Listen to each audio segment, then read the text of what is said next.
So I take over now, right, Andy? Right, Andy? Ready to go. All right. So I'm one of the guides with Agile Leadership Journey. My name is Sohrab Salimi. I'm based in Germany, concretely in Cologne. That's where the beautiful cathedral is. And I'm an Iranian native.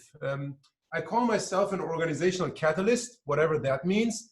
I'm the founder and CEO of Scrum Academy, a certified Agile leadership educator and certified Scrum trainer with the Scrum Alliance. And my academic background is being a medical doctor. Currently, in addition to running my own company and being one of the guides of Agile Leadership Journey, I also serve as the vice chairman on the Scrum Alliance board of directors. And in my spare time, I'm a family man. I have 3 little kids and a beautiful wife. I'm a sports enthusiast. I love cooking, reading, and also traveling, which has been a bit difficult, the traveling piece, during the past 12 to 16 weeks, dealing with coronavirus, as I guess all of you are also dealing with that. Now, and Randy, this was one of the things that I think you also wanted to cover, or no? Well, I can do it. So I think most of you are familiar with the Agile Leadership Journey, which is a cooperative of globally respected educators and coaches who support leaders, but also organizations to deal with highly complex, uncertain, and rapidly changing industries and also times. We're spread across the globe. We are overall 26 guides so far, constantly adding new ones. And you can find out more about the Agile Leadership Journey on agileleadershipjourney.com. I think this information will also be shared with you after this session ends. So let's get started with the presentation itself. The title of today's presentation is Leadership is About Uncertainty, and that's by default. What do I mean by that? I think many of you have been through the leadership training that Pete Behrens or other guides, including myself, provide. And in those trainings, we have this metaphor, this analogy of leadership being like driving in the fog, especially if you're leading organizations that are dealing or that are working in complex or chaotic industries and market environments. I'm going to make the case today that it's not only like driving in the fog in those industries, but that leadership in general is like driving in the fog. And it's all about dealing with uncertainty, because it's very, very difficult to predict how people will respond to the things that you do as a leader. And we will dive into that one by one. Based on being a medical doctor, I'm a scientist by heart and I'm an academic more or less. So I started to look at this from various perspectives. And very quickly, I came to the conclusion that we need to distinguish between the different types of science. So as a kid, I always loved math. What did I love about math? It was predictable. You could prove things. Those things were true. I also love natural science, like physics and chemistry and biology, and based on that, also medicine, because in that case, you could also predict the outcomes.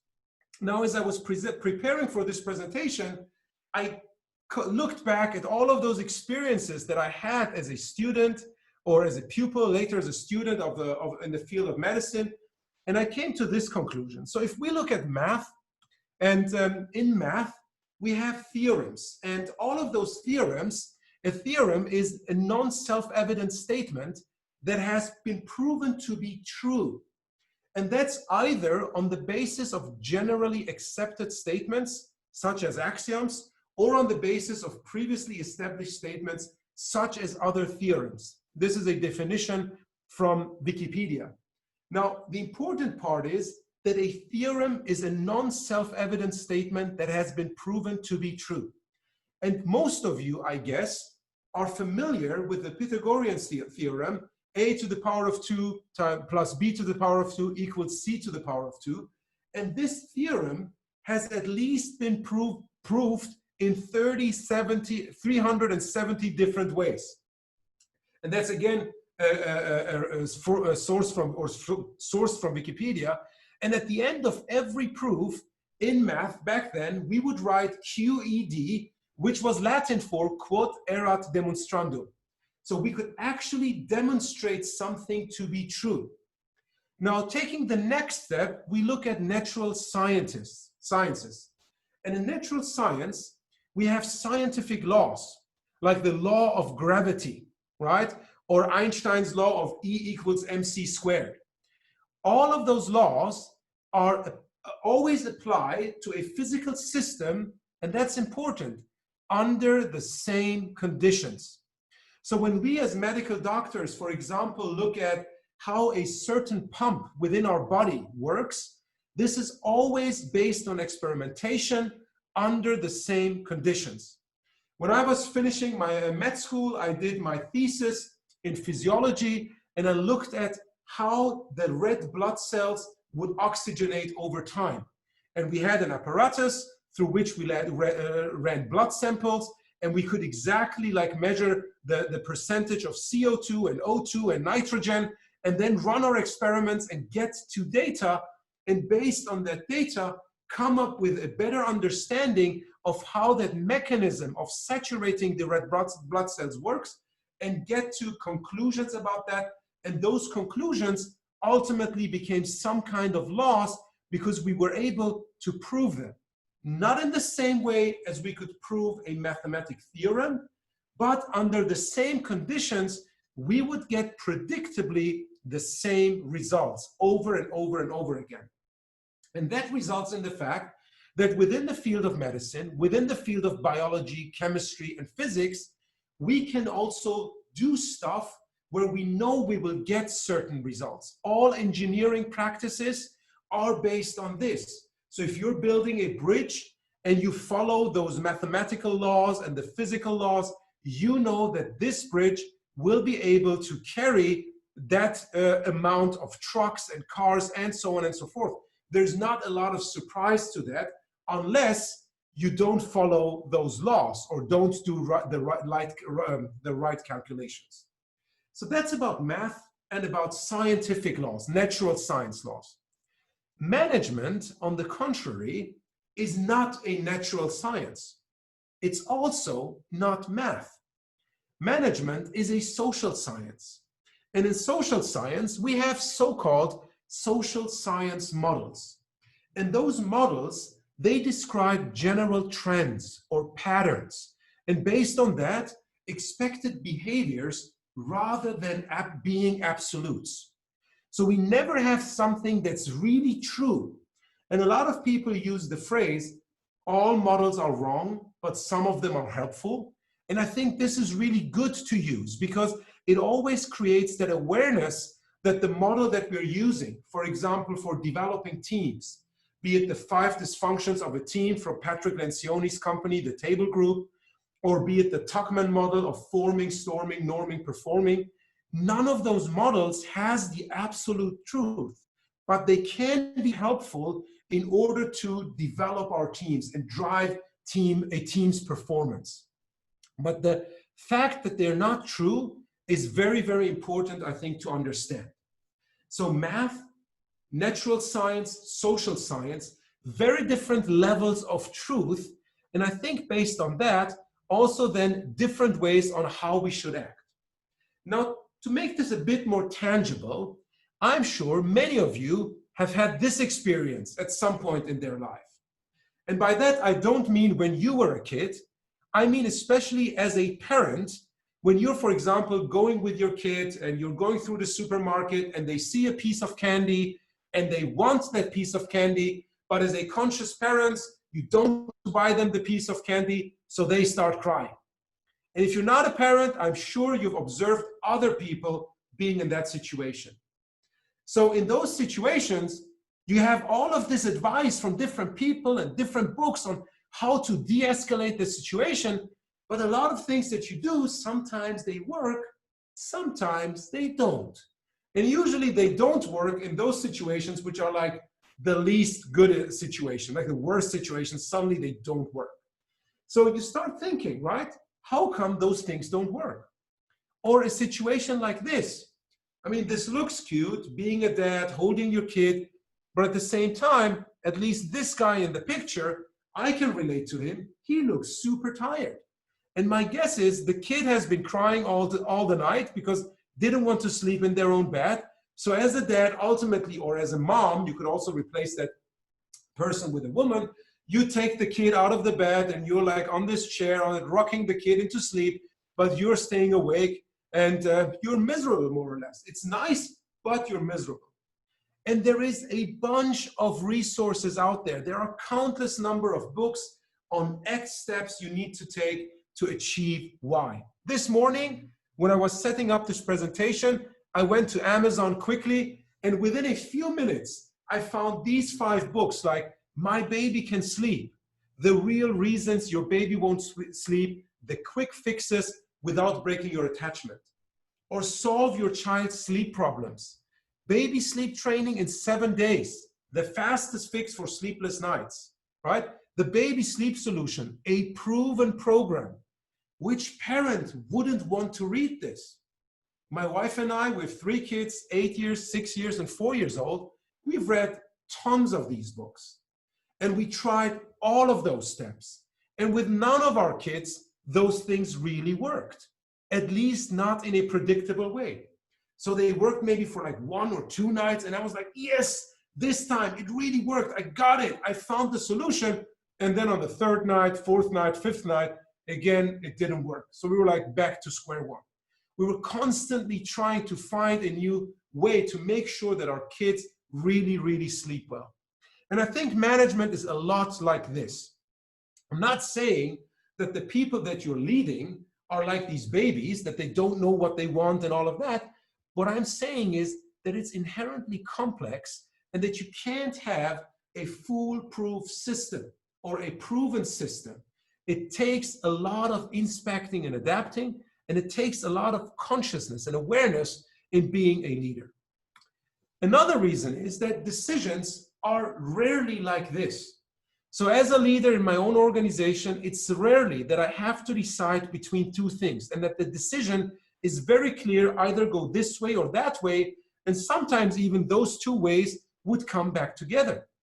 Most situations that I face as a leader, and many of my clients face as leaders, look like this, where we have like hundreds of options, but we don't know which one to take. And sometimes it's even more. Another thing is that decisions are hard. It's not only that there are many options out there, some of the decisions that we take actually have real consequences, like letting people go or deciding to take on a certain strategy. Right? And it's not like a game of chess where you have a set of rules and every player in that game plays based on the same set of rules. So based on those rules, you can, if you're super smart, look into the future and run various simulations. Real life does not play based on those rules. So there are infinite number of scenarios, and there's no way you can run all of them in your mind. And the final thing is, as a leader, in many situations, you are lonely. There are not many people out there that you can reach out to.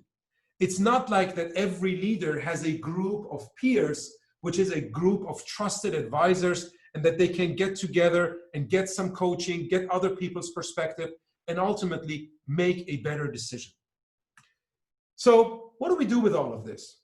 A final quote before we get to some kind of solutions is one of my favorite quotes. Back then, I heard it in med school from one of the neurology professors, when one of my fellow students asked, so how many years is it going to take until we as medical doctors understand the human brain?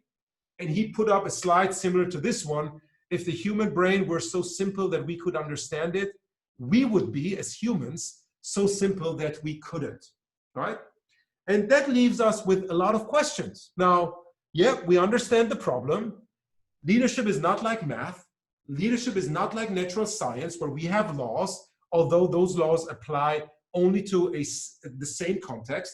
Leadership is based on social science models that capture general trends, but don't have the absolute truth.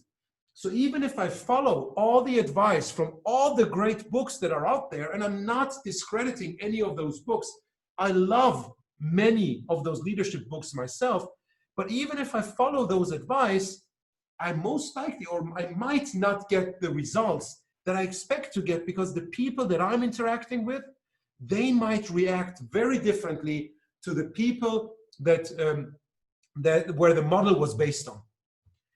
So what I found very important for myself is just accepting the fact that I can't predict everything.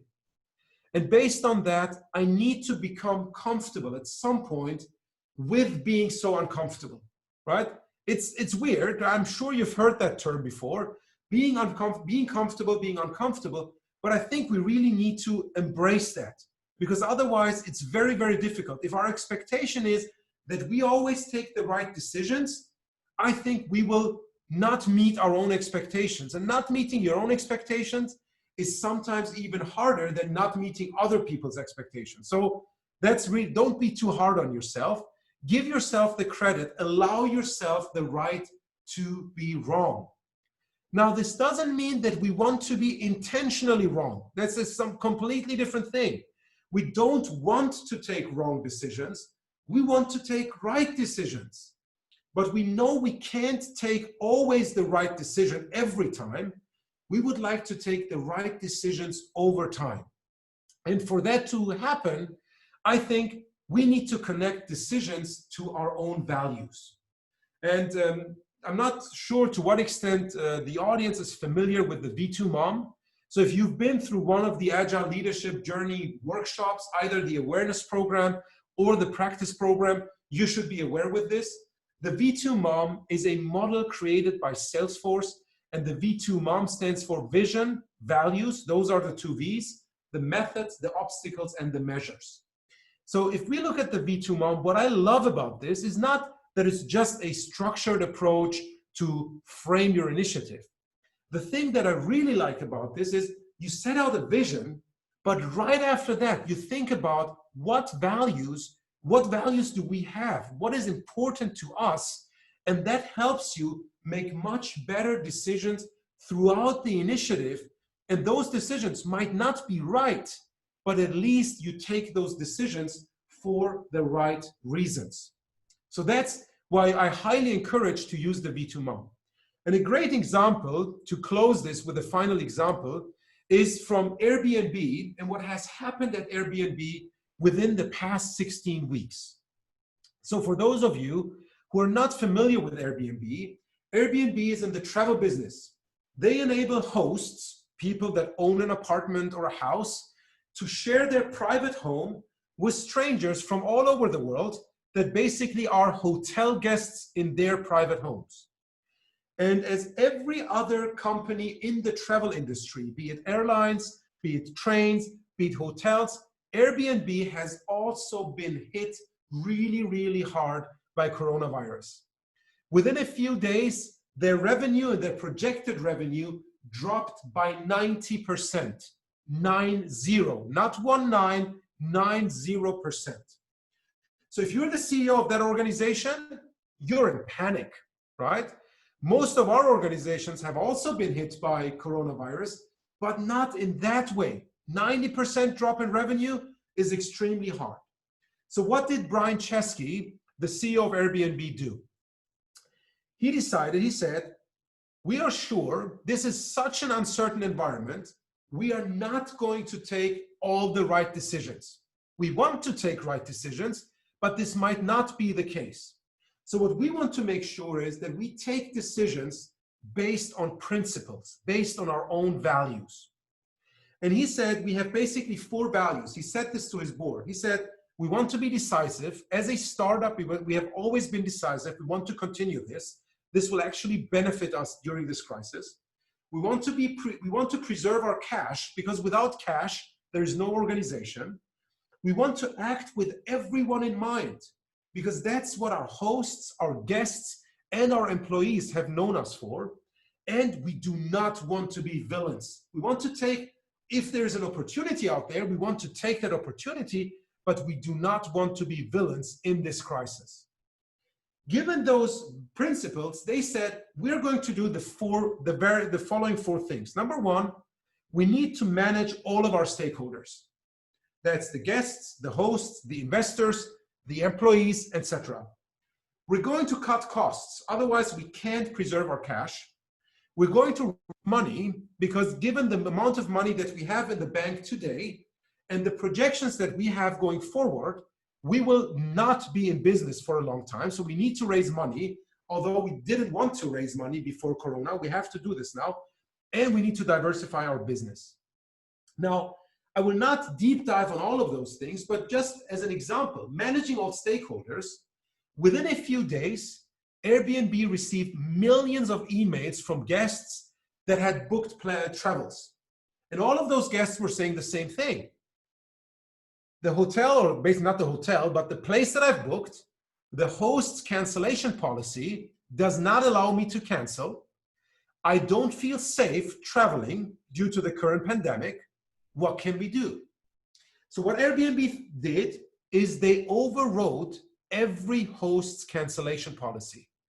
This is something they had never done before, but they did this because they said, we want to keep everyone in the Airbnb community healthy. So they overrode those. Then they're like, okay, so the hosts are now missing out on a lot of revenue. And actually many hosts reached out to them and said, for the apartment that I was renting out, I'm paying the mortgage and I can't pay the mortgage now. So they moved $250 million out of their balance sheet and gave that to their hosts. And this set such a great example that many employees at Airbnb came together, collected money, and set up another fund of 1 million. Now, 1 million doesn't sound a lot, but if you think about an organization with around 300 employees, if they get together to donate 1 million to their hosts, that's quite a lot of money per person. The CEO was so touched by that, he said, let's add another zero to that. So he took 9 million out of his own pocket, added it to that 1 million, that became 10 million. The investors in their company were so touched by that, they added another 7 million. So on top of those 250 million, they gave another 17 million to their super hosts, right? That's the measures that they took. And then they had listening sessions with their hosts, etc. What did they do in terms of cutting costs? They had to let go not only of a lot of projects, but also on a lot of employees. So they decided, like with their principle or value, to act with everyone in mind, not just to fire the employees, as many organizations have been doing in the past. They said, first of all, every employee will get a very generous severance package. Actually, it turned out to be the most generous severance package in the industry. Second, it's not about giving people only money once. All of our employees want to make money on a regular basis. So what are we going to do? We are going to create a website which has all the employee profiles of people at Airbnb that are being let go, given they want to be listed, and invite other organizations that are looking for people with this skill set to recruit right out of Airbnb. So they actually put some time, money, and resources behind building this just to make sure that the people that are being let go find a good new home. Along the way, yes, they took some wrong decisions, like canceling or overriding the cancellation policy without consulting the hosts first. All of those decisions could be criticized, but they took those decisions based on the right reasons, at least their own values, so they could argue or communicate those decisions and the reasons behind those decisions really, really well. I hope this brief session gave you a good overview why, first of all, I believe leadership, independent from whether you're dealing with a pandemic or not, is complex, and by that you're dealing with uncertainty. And second of all, how my understanding is, or my belief is, that you can act as a leader, which is out of a very strong internal moral compass and ethics and having your values clear, because that helps you take not always the right decision, but take the right decisions over time. And in the moment you take wrong decisions, at least take those decisions based on the right reasons. I'm pretty sure that even those people that are affected by your wrong decisions will be better with you if they understand the reasoning behind your decisions. That's it. That's it from my side. Great. Thank you, Sohrab. Reminder, please use the Q&A function at the bottom of your Zoom window to ask any questions. We've got just a couple minutes, so maybe time for one question briefly, and any other questions we can ask Sohrab to respond to in the blog post to follow up. But the first question we have is, how do you approach when your leader exhibits high certainty bias? How do we approach this if the leader has high certainty bias? I mean, one thing that I always found helpful is really talking to them about what does certainty actually mean. And that's why I came up with this analogy from math, natural science, and then social science to really outline that there is a difference. I mean, a lot of leaders look at their academic background. If they're engineers, yes, they might have this high certainty bias because in engineering school, you learn how to build machines that are predictably delivering the same outcome or output. But ask them whether they believe that human-to-human interactions are as predictable as the machines are. And my experience has been, if you really bring up those examples and those analogies, a lot of those leaders literally really understand and reflect on the fact that that is not the same case. Now, is that going to happen with everyone? Again, I just had the topic of this is not predictable. I don't think so. But for me, this has so far worked really well. I think it's a good pattern. Does it guarantee success? I don't know. Okay, great. I think we're about out of time. We want to do the closing housekeeping quickly. Thank you, Sohrab. It's been a very engaging session. Just a reminder, everyone, we will send out an email with a link to the blog post and the video so you can share with any of your friends or colleagues. The next couple of sessions we have coming up next week, Mike Lieber will present on leading for innovation and fostering new business models. And then 2 weeks from today, I will present on company culture and default behaviors under high uncertainty. So hopefully you can join us for those. And again, to learn more, you can go to agileleadershipjourney.com and find out what we're all about. Thank you everyone for joining. We appreciate it and hope to see you next week.